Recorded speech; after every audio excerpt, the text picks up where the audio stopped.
எல்லோருக்கும் வணக்கம். ஏமிரா இது தொங்கன கொடுக்கா எஃப்ஐஎஸ் என்ன பண்ணியிருக்காங்க பார்த்தீங்களா நண்பர்களே? இந்த மாதத்தில் எல்லா நாளும் விற்று வச்சுட்டு ஒரே ஒரு நாள் அந்த 8ஆம் தேதி ஆகஸ்ட் அன்னைக்கு மட்டும் வாங்கியிருக்காங்க. அன்றைக்கே ஒரு நண்பர் சொல்லிட்டு இருந்தார், அது ஒரு பிளாக் டீலுங்க, அதனால் அது தப்பி தவறி ப்ளஸில் வந்துடுச்சு.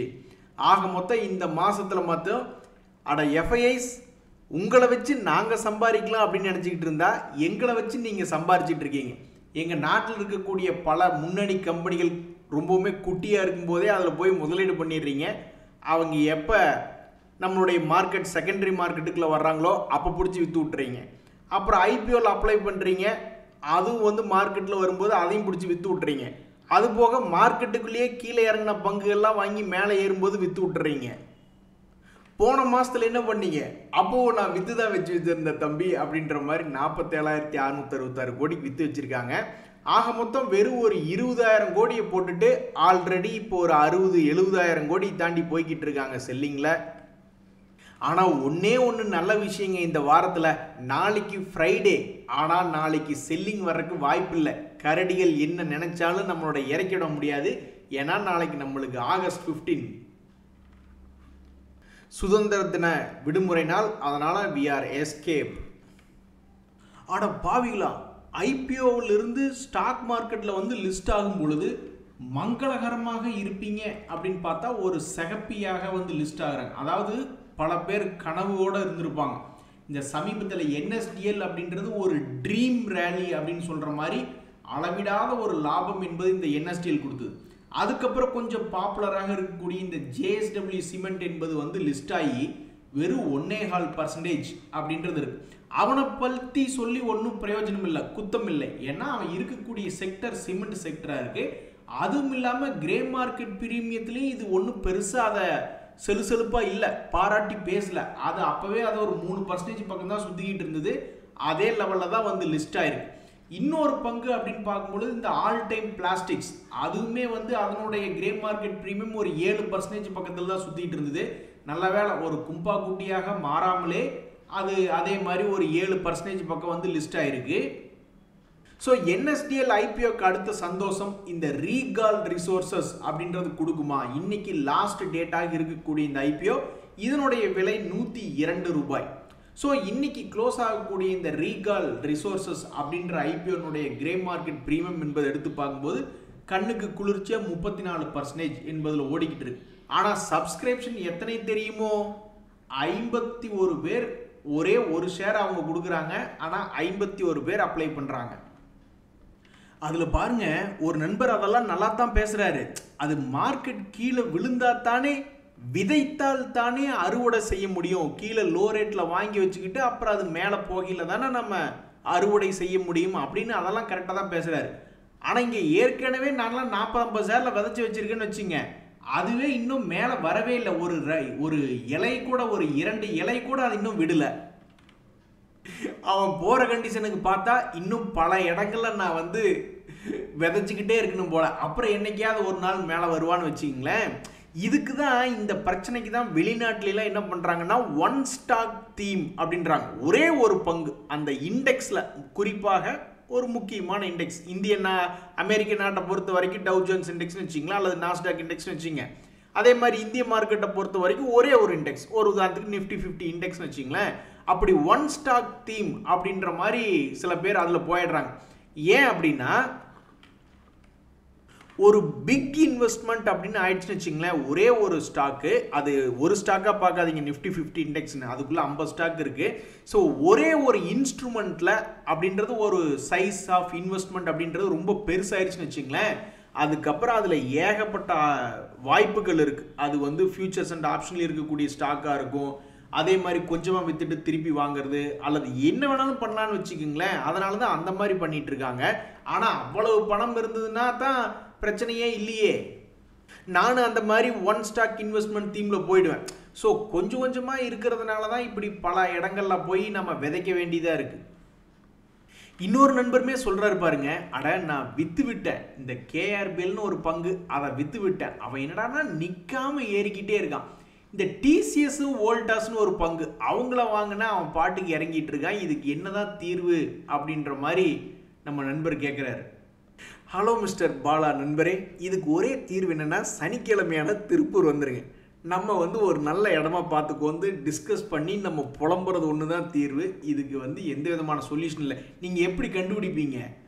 அப்படியே பேசுன மாதிரி ஒன் ஸ்டாக் இன்வெஸ்ட்மெண்ட் தீம்ன்ற மாதிரி ஏதாவது ஒரு இண்டெக்ஸ் மட்டும் இருந்ததுன்னா அந்த இண்டெக்ஸ் இறங்கும் போதும் ஏறும் போதும் அது கூடயே நீங்கள் பயணிச்சுக்கிட்டு இருப்பீங்க. ஆனால் ஸ்டாக்குகளை பார்த்தா 6000 ஸ்டாக் இருக்குது. எவன் ஏறுவான் எவன் இறங்குவான்னே சொல்ல முடியாது. அதுலேயும் குறிப்பாக நாங்கள் விற்று விட்டதுக்கப்புறம் ஏன் அவன் ஏறுறான் அப்படின்றத சத்தியமாக கண்டுபிடிக்க முடியாது. ஆனால் இதில் ஒரு நல்ல ஒரு மகிழ்ச்சி பார்த்தீங்களா, ஒரு நண்பர் சொன்ன மாதிரி விதைக்கும் தருணம் அப்படின்ற மாதிரி இந்த பங்கு ஒரு கட்டத்தில் என்ன ஆயிருக்கு, KRBL அப்படின்றது 2023 ஒரு மிகப்பெரிய ஒரு கடும் சரிவு. அந்த சமயத்தில் கீழே 200 ரூபா ரேஞ்சுகளில் 250 ரூபா ரேஞ்சுகளில் அது பாட்டுக்கு சுற்றிக்கிட்டு இருந்திருக்கு. அதுக்கப்புறம் பல பேர்த்த காப்பாற்றி விடணும், ஏற்கனவே வாங்கி பாவம் மாட்டிக்கிட்டு தத்தளிச்சவங்களை இப்போ மறுபடியும் திரும்பி காப்பாற்றிருக்கு. ஸோ இந்த பங்கு எத்தனை பர்சன்டேஜ் மேலேருந்து கீழே இறங்குச்சு, மறுபடி கீழேருந்து எவ்வளவு ஏறிச்சு அப்படின்னு எடுத்து பார்த்தீங்கன்னா ரொம்ப சுவாரஸ்யமாக இருக்கும். ஸோ தன்னுடைய ஆல் டைம் ஹையிலிருந்து ஆல்மோஸ்ட், அதாவது ரீசன்ட் 2023 ஹையிலிருந்து ஒரு 50% பக்கம் அப்ராக்சிமேட்டாக இறங்கிட்டு ஒரு 102% பக்கம் அப்ராக்சிமேட்டாக ஏறி இருக்கு. ஸோ இது ஏன் நடக்குதுன்னே தெரியலிங்க. எத்தனையோ பங்குகள் கீழே இருக்குது. சில பேர் வேண்டான்னு வித்துட்டு போகிறாங்க, அது திரும்பி மேலே ஏறுது. அல்லது சில பேர் விற்றதுக்கப்புறம் அப்பாடா தப்புச்சுண்டா சாமின்லாம் கீழே இறங்கிட்டு இருக்கு. ஒரு உதாரணத்துக்கு இந்த இன்ஃபோசிஸ் அப்படின்ற பங்குன்னு பார்த்தீங்கன்னு வச்சிங்களேன், அது சமீபத்தில் இறங்கி தான் கிடக்கு. அதனுடைய ஆல் டைம், அதாவது ரீசன்ட் ஹை அப்படின்றது 2024 பார்த்தீங்கன்னா கூட 2000 ரூபாயிலிருந்து இப்போ 1500 ரூபாய்னு ஒரு ஷேருக்கு 500 ரூபாய் இறங்கி தான் ட்ரேட் ஆகிட்டு இருக்கு. ஸோ இதனுடைய பாசிட்டிவ் மூவ்மெண்ட் என்பது எந்த நேரத்தில் நடக்கும் அல்லது நெகட்டிவ் மூவ்மெண்ட் எந்த நேரத்தில் நடக்கும் அப்படின்றது தெரியாது. பட் எப்படி நடந்தாலும் ஒரு மிகப்பெரிய ஒரு மூவ்மெண்ட் என்பது இந்த பங்கு காட்டணும் அப்படின்ற மாதிரி தான் பெரிய அளவில் சரிவடைஞ்சு கிடந்திருக்கு. அது சரிவடைஞ்சு கிடந்து கிட்டத்தட்ட ஒரு வருஷத்தையும் தாண்டிட்டோம். ஸோ இந்த பங்கில் எப்போ நல்ல நேரம், எது நல்ல நேரம் வந்தாலும் கொஞ்சம் அதிகமாக தான் வரணும், கெட்ட நேரம் வந்தாலும் இதுக்கப்புறமும் இன்னும் பெருசாக வரணும், எப்போ வரும் அப்படின்றது தெரியல. பட் தற்போதைக்கு இந்த பங்கு என்பது ஒரு வருடத்தினுடைய லோவில் ட்ரேட் ஆகி கொண்டிருக்கக்கூடிய ஒரு பங்காக இந்த இன்ஃபோசிஸ் அப்படின்ற பங்கு இருக்குது. இந்த இன்ஃபோசிஸ் இன்னைக்கு ஒரு 2% பக்கம் ஏறதுக்கு இன்னும் ஒரு மிக முக்கியமான காரணம் என்னன்னா, ஆஸ்திரேலியாவை சேர்ந்த ஒரு நிறுவனத்தோட ஒரு ஜாயிண்ட் வெஞ்சர் போட்டிருக்காங்க அப்படின்ற ஒரு தகவல்னால. இதில் ஒரு நல்ல விஷயத்தை கவனித்து பார்த்தீங்களா, பிஸ்னஸ் அப்டேட் சமீபத்தில் நிறையா தான் வந்துட்டு இருந்தது. டிசிஎஸ்க்கு வந்துட்டு இருந்தது, இன்ஃபோசிஸ்க்கு நிறைய கம்பெனிகளுக்கு வந்துட்டு தான் இருந்தது. ஆனால் பெருசாக ஒன்றும் மூவ்மெண்ட் இல்லாமல் இருந்தது. இன்றைக்கி இந்த மாதிரி ஒரு ஜாயிண்ட் வெஞ்சருக்கு அப்புறம் இப்படி ஒரு 2% இன்ஃபோசிஸ் ஏறி இருக்குன்னா, நாதஸ் திருந்திட்டான்னு அவனே சொன்னான்ப்பா, அதனால தான் அவன்கிட்ட 2 வெத்தலை வாங்கிட்டு வர சொல்லியிருக்கேன் அப்படின்ற மாதிரி ஏதாவது மாற்றம் நடந்திருக்கா இல்லையா அப்படின்றது பொறுத்திருந்தால் பார்க்கணும். ஆனால் பேப்பரில் எழுதி வச்சுங்க, நாளைக்கு ட்ரம்ப்பும் மற்றும் புட்டின் அவர்கள் பேசுறது அவங்க நாடுகளுக்கு பெரிய ஏற்ற இறக்கம் வருதோ இல்லையோ, நம்ம நாட்டில் ஐடி துறை, ஃபார்மா துறை, ஸ்டீல் துறை மற்றும் இராணுவ செக்டருக்கு மிகப்பெரிய ஒரு தாக்கமாக அமையும் அப்படின்ற மாதிரி தான் எதிர்பார்த்துக்கிட்டு இருக்காங்க. ட்ரம்ப் அவர்கள் என்ன சொல்றாருன்னா, நான் புட்டினை பார்த்து நீங்க உடனே வாரம் நிறுத்த போறீங்களா இல்லையான்னு கேட்க போறேன் அப்படின்ற மாதிரி சொல்றாப்புல. அவர் நிறுத்த முடியாது போயேன் அப்படின்னு சொல்லிட்டா அவர் திரும்பி புட்டின் அடிக்க மாட்டார். நேராக ப்ரெஸ் மீட் வச்சு இந்தியாவுக்கு ஒரு 25% டாரிஃப் ஏற்ற போறேன்னு அவர் நம்மளை தான் அடிக்க வருவாப்புல. அதனால ஒரே தலைவலி. திங்கட்கிழமை என்னைக்கு இருக்கு ஒரு மிகப்பெரிய ஒரு விளையாட்டு அப்படின்ற மாதிரி தான் பல பேர்த்தினுடைய எண்ணமா இருக்கு. மண்டே என்னைக்கு என்ன நடக்குதுன்றத பார்ப்போம். Oh my God, what a beautiful அப்படின்ற மாதிரி இந்த கல்யாண் ஜுவல்லரி அப்படின்ற பங்கு இன்னைக்கு மைனஸ்ல ட்ரேட் ஆகிட்டு இருந்த பங்கு இன்ட்ராடேல.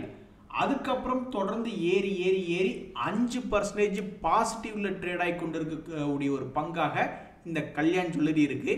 சமீபத்தில் இந்த பங்கு மிகப்பெரிய ஒரு வீழ்ச்சி என்பதை அடைஞ்சு ஒரு லாங் கேண்டில் அப்படின்றது நெகட்டிவ் சைடு போயிட்டாங்க.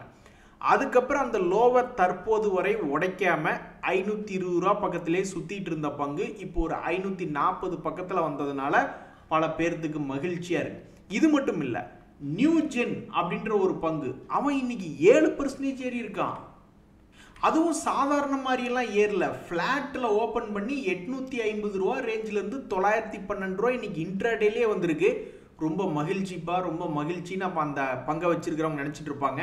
இந்த சமயத்தில் இந்த நியூஜென் சாஃப்ட்வேர் இந்த ஒரு வருஷத்தில் 2025 இது செஞ்ச வேலை என்ன அப்படின்னு பார்த்தீங்கன்னா, 1600 700 வரைக்கும் விழுந்து 700 1400 வரைக்கும் போய் மறுபடியும் 1400 800 வரைக்கும் விழுந்துட்டு இப்போ 913 ஆடிக்கிட்டு இருக்கு. ஸோ இந்த பங்கு அடுத்தடுத்த நாட்களில் தன்னுடைய இழந்த பெருமையை மீட்டெடுக்குமா அல்லது இன்னுமே கீழே போய் ரொம்ப சல்லிசான விலையில் ட்ரேட் ஆகுமா என்பது பொறுத்திருந்து தான் பார்க்கணும். பட் இப்போதைக்கு இந்த வருஷத்தில் அதிகமான வாலட்டிலிட்டி இருந்த பங்குகளில் இந்த நியூஜென் சாஃப்ட்வேரும் ஒன்று இருக்குது. ஏன்னா அதெல்லாம் கிட்டத்தட்ட 30-40% மேலே இறங்குவதும் ஏறுவதுமாக ட்ரேட் ஆகி கொண்டு இருந்துட்டு இப்போ இந்த 2025 பிற்பகுதியில் ஒரு குறிப்பிட்ட லோவில் இருக்குது. இனி இதுக்கப்புறம் மேலே போகுதா கீழே வருதா அப்படின்றது மறுபடியும் இன்னும் 2-3 மாதம் கழிச்சு எடுத்து பார்த்தா தான் தெரிய வரும். அதே மாதிரி SW சோலார் அப்படின்ற ஒரு பங்கு, அந்த பங்குமே தற்போது இந்த 2025 பெரிய அளவில் சரிவடைஞ்சு மறுபடியும் ஒரு சின்ன ரெக்கவரி காமிச்சு மறுபடியும் சரிவடைஞ்சு இந்த 2025 லோ பக்கத்தில் ட்ரேட் ஆகிட்டு இருக்கு. இனி இந்த பங்கு அடுத்தடுத்த நாட்களில் என்ன செய்யும்னு பார்க்கறதுக்கு ரொம்ப சுவாரஸ்யமாக இருக்கு. அட பாவிகளா, உங்களுக்கெல்லாம் மனசாட்சியே இல்லையாயா? ஒரு லாபத்துக்கு வர வேண்டிய பங்கை நஷ்டத்துக்கு தள்ளி விட்டுட்டியே அப்படின்ற மாதிரி பலர் பேர் அவங்கவுங்க வச்சிருக்கக்கூடிய பங்குகளை பற்றி பேசிக்கிட்டு இருப்பாங்க. அப்படி ஒரு பங்கு தான் பாவம் இந்த யுனைடெட் ஸ்பிரிட்ஸ் அப்படின்ற பங்கு. அந்த பங்கு இந்த 2025 பார்க்கும்பொழுது அதுவுமே பெரிய அளவில் இறங்கி மறுபடியும் ஒரு முறை ஏறி மறுபடியும் கீழே விழுந்திருக்கு. ஸோ அப்போ இந்த இடத்துலேருந்து இதை ஒரு குஜால் குட்டியாக மேலே ஏற்றி விட போகிறாங்களா அல்லது ஒரு சகப்பியாக மாற்றி கும்பா குட்டிகளோடு சேர்த்து விட போகிறாங்களா அப்படின்றது தெரியல. பட் தற்போதைய நிலைமையிலே இந்த யுனைடெட் ஸ்பிரிட்ஸ் என்பது கடந்த கிட்டத்தட்ட ஒரு மாத காலமாகவே, ரொம்ப நாள் ஆச்சு, ஒரு 15-20 நாட்களாகவே அதனுடைய லோ ரேட்டுக்குள்ளே சுற்றிக்கிட்டு இருக்கு. என்ன முடிவெடுக்கிறது அப்படின்னு தெரியாமல் பார்த்துக்கிட்டு இருக்காங்க. அடடா நண்பர்களே, இந்த முத்தூட் ஃபைனான்ஸ் ஷேர் யாராவது வச்சுருக்காங்களா? வச்சுருந்தீங்கன்னா அமோகமான யோகம் வந்த நாள் அப்படின்னு நீங்கள் எடுத்து பார்த்தீங்கன்னா அது இன்றைக்காக தான் இருக்கும். ஏன்னா இன்றைக்கி அந்த பங்கு 10% ஏறினது மட்டும் இல்லை, இந்த ஒரு வருஷத்தினுடைய உச்சியில் அவனுடைய லைஃப் டைம் ஹையில் சுற்றிக்கிட்டு இருக்கான். அதனால் ஒரு அற்புதமான யோகம் ஆடிக்கிட்டு இருக்காங்க. இந்த முத்தூட் ஃபைனான்ஸ் ஒரு செல்லக்குட்டியாக மாறி நிற்கிது. இப்போ கூட சமீபத்தில் லேசாக இந்த பங்கு இறங்குச்சு, ஆனால் பெருசாக இறங்கவே இல்லை. முத்தூட் ஃபைனான்ஸ் கிட்ட அப்படி என்னதான் இருக்குன்னு தெரியல. அதை இன்னைக்கு மேலே உச்சியில் வச்சுருக்காங்க. இது ஸ்டாக் மார்க்கெட்டில் 1000-2000 பங்குகள் இருக்குது. அதில் பல பேர் கீழே மண்ணை கவிட்டு தான் இருக்கான். ஆனால் இந்த முத்தூட் ஃபைனான்ஸை மேலே ஏற்றி வச்சு ஒரு வருஷத்தில் மட்டும் 52% ரிட்டர்ன் அப்படின்றத கொடுத்துருக்காங்க. நிறைய பங்குகள் சாரிப்பா உங்களை எங்களால் காப்பாற்ற முடியல அப்படின்னு கையெடுத்து கும்பிட்டு போய் சரிவடைஞ்சு கீழே போந்துக்கிறான். அந்த வரிசையில் ஒரு பங்காக இந்த நாட்கா ஃபார்மா அப்படின்ற பங்கும் சேர்ந்துருச்சு. சமீபத்தில் தான் ஒரு 900 ரேஞ்சிலிருந்து பிக்கப் ஆகி மேல் நோக்கி 1050 வரைக்கும் போன பங்கு அவனால் 2 days மூவிங் ஆவரேஜை தாண்டி போக முடியல. அவன்கிட்ட சக்தி இல்லை, மொமெண்டம் பிக்கப் ஆக முடியல. அதனால் பொத்துன்னு கீழே விழுந்துட்டு கையெடுத்து கும்பிட்ட மேனிக்கு விழுந்திருக்கு. இந்த லோ என்பது கிட்டத்தட்ட 2 மாதத்தினுடைய லோ. ஸோ இந்த லோவில் இருந்து ஏதாவது மறுபடியும் மேல் நோக்கி போகிற மாதிரி ஏதாவது முயற்சி செய்ய போகுதா அல்லது மறுபடியும் புதியதாக இன்னும் 52 வீக் லோ நோக்கி, ஏன்னா 52 வீக் லோ என்பது 700 பக்கத்தில் இருக்குது. அப்போ இங்கிருந்து ஒரு 200 ரூபாய் மாதிரி சரிவடைய போகுதா அல்லது 200 ரூபாய் ஏற போகுதா அப்படின்றது அடுத்தடுத்த நாட்களில் பார்க்கும்பொழுது தான் தெரிய வரும். உனக்குள்ள சக்தி இருக்கு, அதை உசுப்பி விட நீ வழிபாரு அப்படின்ற மாதிரி ஸ்டாக் மார்க்கெட்டில் பல பங்குகளும் ஏறி இறங்கிக்கிட்டு தான் இருக்கு.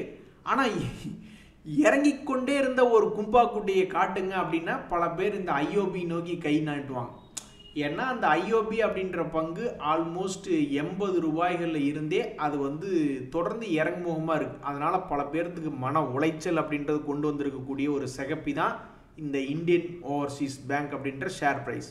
ஸோ இந்த ஷேர் ப்ரைஸில் என்ன சமீபத்தில் நடந்திருக்கு அப்படின்னா, இதுக்கு முன்னாடி எந்த லோவில் விழுந்து 2 முறை பிக்கப் ஆகிருக்கோ அதே லோ பக்கத்தில் விழுந்திருக்கு. அப்போ ஒரு 2-3 மாதம் கழித்து கடைசிக்கு ஒரு 44ஆவது வருமா அல்லது இதை விடவும் இன்னும் லோ ரேட்டில் போய் புது வாடிக்கையாளர்களுக்கு கதவை திறந்து விடுமா அப்படின்றத பொறுத்து இருந்து தான் பார்க்கணும். எது எப்படியோ இந்த ஐஓபியினுடைய ரிசல்ட் என்ன? அட பாவி, நீ எங்களுக்கு டிவிடெண்டும் தரமாட்ட, டிவிடெண்டும் கிடையாது, ஆனால் சரிவு அடைஞ்சிருக்க. அப்போ நீ சரிவடைகிறதுக்கு என்னதான் காரணம், உங்கள்கிட்ட என்னதான்ப்பா காரணம் அப்படின்ற மாதிரி பார்க்கும் பொழுது முதல்ல அந்த பங்கு பெருசாக ஏதாவது நஷ்டம் பண்ணி கொண்டிருக்கா அப்படின்னா இல்லை. கடந்த சில குவார்ட்டர்களாகவே ஒவ்வொரு குவார்ட்டர்லையும் லாபத்தை இன்க்ரீஸ் பண்ணி தான் காமிச்சிருக்கான். நான் ஸ்டாக் மார்க்கெட்டில் எத்தனையோ ஆயிரக்கணக்கான பங்குகளை பார்த்துருக்கேன். அந்த பங்குகளில் வந்து பெரும்பாலும் இந்த ப்ராஃபிட் ஏர்னிங்ஸ் growth என்பது ஒரு 3 குவார்ட்டர் காமிச்சாவோ அல்லது 4 குவார்ட்டர் காமிச்சாவே கூட அதனுடைய சென்டிமெண்ட் என்பது நான் மாறி பார்த்துருக்கேன். அதாவது இப்படி தொப்புன்னு கீழே விழுந்து கிடப்பானுங்க, அப்புறம் ஓரளவுக்கு நல்ல பர்ஃபார்மன்ஸ் அப்படின்னு காமிச்சாங்கன்னா ஸ்டாக் மார்க்கெட்டில் அதனுடைய ப்ரைஸ் டைரக்ஷனில் கொஞ்சம் சேஞ்சஸ் வந்து நான் பார்த்துருக்கேன். ஆனால் இந்த ஐஓபி அப்படின்ற பங்கு இத்தனை குவார்ட்டர்களாக அவனும் பர்ஃபார்மன்ஸ் காமிச்சிக்கிட்டு இருக்கான். நீ பிடுங்கின ஆணி எல்லாமே தேவையில்லாத ஆணி தான் அப்படின்ற மாதிரி அதுக்கு அப்படியே எகெயின்ஸ்டாக ஸ்டாக் மார்க்கெட்டில் அதனுடைய ப்ரைஸை கீழே இறக்கி விட்டுருக்காங்க. அப்படி யார் தான் இந்த பங்கை வச்சுருக்கா அப்படின்னு பார்த்தோம்னா அதில் பிரசிடென்ட் ஆஃப் இந்தியா தான் 94.61% வச்சுருக்காங்க. ஸோ இதில் பாதிப்பு அடையக்கூடிய ஆட்கள் என்பது ரொம்ப ரொம்ப கம்மி. ஏன்னா இந்த பங்கில் மொத்தமே 2.94% தான் பப்ளிக் கிட்ட இருக்குது. அப்படியும் யாராவது போய் இந்த ஐஓபியில் சிக்கியிருந்தீங்கன்னா ஐ எம் வெரி சாரி. நீங்கள் ஏதோ ஒரு காட்டுக்குள்ளே பத்திரகாளியம்மன் கோயில் தாண்டி ஒரு 40 கிலோமீட்டர் உள்ள காட்டுக்குள்ளே ஒரு மரத்து மேலே வந்திருக்கீங்க. ஆனால் மலம் மேலேருந்து ஒரு லாரி அப்படியே கவுந்து உங்கள் மேலே வந்து விழுந்த மாதிரி தான் இது ஒரு கோயின்சிடன்ஸாக நான் பார்க்குறேன். சரிங்க நண்பர்களே, நீங்கள் 3 நாள் லீவ் வருது, உடனே நீங்கள் வீட்டம்மா கூட்டிகிட்டு ஃபாரின் எங்கே சிங்கப்பூர் போகணும், வீட்டம்மா ஆசைப்பட்டுருப்பாங்க. சிங்கப்பூர் வரைக்கும் போனால் போதுங்க அப்படின்னு. ஆனால் நீங்கள் வந்து அவங்கள லண்டன் வரைக்கோ அல்லது அமெரிக்காவெல்லாம் கூட்டிகிட்டு போகிற மாதிரிலாம் ஏதாவது பிளான் போட்டிருப்பீங்க இந்த 3 நாளில். அதை நான் டிஸ்டர்ப் பண்ண விரும்பல நாளைக்கு. ஆனால் அதே சமயம் மார்க்கெட்டில் எவ்வளவு ரிஸ்க் இருக்குது, ஏன்னா 3 நாள் லீவ் வருது இல்லையா? ஸோ லீவ் முடிச்சுட்டு திங்கக்கிழமை வரைக்கும் வரும்பொழுது எப்படி வேணாலும் மாற்றம் இருக்கலாம். அதுக்கு ஒரு எக்ஸாம்பிள் அப்படின்றது பார்த்தீங்கன்னா இந்த என்எம்டிசி ஸ்டீல்னு ஒரு பங்கு முந்தா நேற்று 35 ரூபாயில தான் இருந்தான். என்ன காரணத்தினாலேயோ 35 ரூபாய் எங்கே 43 ரூபாய் எங்கே நேற்று வந்து அப்படி பாசிட்டிவ்ல க்ளோஸ் ஆயிருந்தான். கடைசியில் இன்னைக்கு என்ன ஆச்சுன்னு நீங்கள் நினைக்கிறீங்க? காலையில் பாசிட்டிவ்ல இருந்த என்எம்டிசி ஸ்டீல் இப்போ 7% கும்பா. இங்கே யாராவது போய் காலடி வச்சுருந்தாங்கன்னா இன்றைக்கி ஒரே நாளில் 10% கும்பா. இதில் எங்களுக்கு என்ன ஒரு பெருமைனா 1.5 மாதம் கழித்து தான், அதுவும் மார்க்கெட் 1000 பாயிண்ட் இறங்கினதுனால தான் பல பேர்த்துக்கு போர்ட்ஃபோலியோ ஒரு 8% 10% என்பது இறங்கி வந்திருக்கு. ஆனால் இந்த என்எம்டிசி ஸ்டீல்லாம் பாவம் இன்றைக்கி காலையில் போய் வச்சுருந்தாங்கன்னா கிட்டத்தட்ட ஒரு நாள்லேயே அவங்க மிகப்பெரிய ஒரு கும்பா குட்டியாக மாறி இப்போ நம்ம முன்னாடி பாவம் நின்றுக்கிட்டு இருப்பாங்க. ஸோ அதனால் மார்க்கெட்டில் ரிஸ்க் என்பது ரொம்ப ரொம்ப அதிகம். இங்கே பாருங்க, இஐஹெச் ஹோட்டல் அப்படின்றது கூட ரிசல்ட் சீசனை ஒட்டி அவனை திடீர்னு மிகவும் வேகமாக 350 ரூபாயிலிருந்து 440 ரூபா வரைக்கும்லாம் ஏற்றி விட்டாங்க. அதுக்கப்புறம் அது இப்போ இறங்கி 394 ரூபாய்ன்னு ட்ரேட் ஆகிட்டு இருக்கு. ஸோ மார்க்கெட் ரிஸ்க் அப்படின்னு நீங்கள் நிறைய விளம்பரங்களில் பார்த்துருப்பீங்க. இதுக்கு பேர் தான் மார்க்கெட் ரிஸ்க். மார்க்கெட்டில் என்ன வேணாலும் எப்போ வேணாலும் திடீர்னு ஏறி இறங்கிடும். அதனால் உங்கள் பொசிஷனை ரொம்ப நல்லபடியாக பார்த்து அதுக்கு உண்டான என்ன நடவடிக்கை பண்ணணுமோ பாதுகாப்பாக வச்சுக்கிறதுக்கு அதுக்கு உண்டான நடவடிக்கை எடுத்துங்க. சில பேரில் என்ன பண்ணுவாங்கன்னா ஹெட்ஜிங் அந்த மாதிரிலாம் பண்ணுவாங்க. அந்த ஹெட்ஜிங்கே வந்து பெரிய பெரிய பணக்காரங்க பாதி வந்து பொசிஷன் ஈக்விட்டியில் வச்சுருப்பாங்க, பாதி கோல்டோ அல்லது பாண்டில் வச்சுருப்பாங்க. சில பேர் வந்து ஏதாவது ஆப்ஷன் மூலியமாக ரொம்பவுமே சின்ன குறைவான விலையில் ஏதாவது ஹெட்ஜிங் பண்ண முடியுமான்னு பார்ப்பாங்க. அந்த மாதிரி என்னென்னமோ பண்ணுவாங்க. நீங்கள் உங்களுடைய போர்ட்ஃபோலியோவை அப்பப்போ இந்த மாதிரி கஷ்டமான சூழ்நிலையில் வரும்பொழுது லாங் கேப் முடிஞ்சு அடுத்தது என்ன நடக்கும்னே தெரியாதேப்பா அப்படின்ற சூழ்நிலையில் உங்கள் போர்ட்ஃபோலியோவை நீங்கள் எப்படி காப்பாற்றுவீங்க அப்படின்றத தெரியப்படுத்துங்க. நன்றி, வணக்கம்.